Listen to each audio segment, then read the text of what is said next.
প্রত্যেকের বাড়ির এই এক সমস্যা, চিকেন আনলে সলিড পিসগুলো আর কেউ খেতে চায় না। আর আমি এইভাবে যখন রান্না করি এক থালা ভাত নিমেষেই শেষ হয়ে যায়। প্রথমেই কড়াইতে জল এবং লবণ দিয়ে তার মধ্যে চিকেনগুলোকে সেদ্ধ করে নিতে হবে। এরপর গ্যাস ওভেনে কাঁচা লঙ্কা, কয়েক কোয়া রসুন আর টমেটোকে পুড়িয়ে নিতে হবে। তোমরা যেমন চিকেন নেবে সেই পরিমাণ বুঝে বাকি জিনিসগুলো তোমরা নিয়ে নেবে। কড়াইতে কিছুটা কালো জিরেকে ভেজে নেব এবং ভেজে নেওয়ার পরে সেই কালো জিরেটাকেও একসঙ্গে চিকেনের সঙ্গে বেটে নেব। বাটাটা এমন হবে যাতে একদম পেস্ট না হয়ে যায়। এরপর কড়াইতে বেশ কিছুটা সর্ষের তেল দিয়ে তেল গরম হলে তার মধ্যে আগে থেকে কুচিয়ে রাখা পেঁয়াজগুলো দিয়ে দেব। পেঁয়াজগুলো বেশ কিছুক্ষণ ভাজতে হবে যাতে হালকা একটু লাল রঙটা আসে।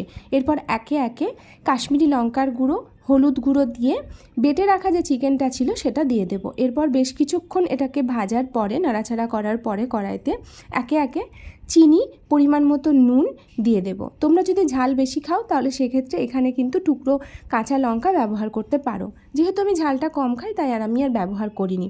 এটাকে বেশ কিছুক্ষণ ভাজতে হবে কড়াইতে এবং নামানোর আগে অল্প একটু ধনেপাতা কুচি ছড়িয়ে যদি নামিয়ে নাও আর গরম গরম ভাতের সঙ্গে যদি এই শিলে বাটা চিকেন তোমরা একবার পরিবেশন করো, কথা দিচ্ছি এক থালা ভাত শেষ করতে 1 মিনিট সময়ও লাগবে না। রেসিপিটি কেমন লাগলো অবশ্যই জানিও।